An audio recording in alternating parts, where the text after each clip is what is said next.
بسم الله الرحمن الرحیم. محمد عمران کوهستانی هستم. فارغ التحصیل رشته کامپیوتر انجینیرینگ از کشور ترکیه.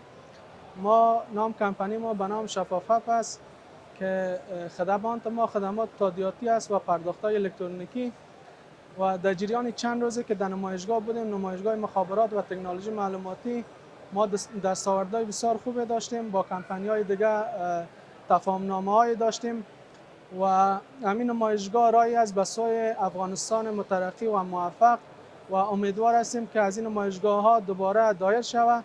ما در این نمایشگاه شاهد حضور گرم مردم بودیم، شاهد استقبال مردم بودیم و همین نمایشگاه سببی شد که مردم از محصولات ما، از خدمات ما آگاهی پیدا بکنند.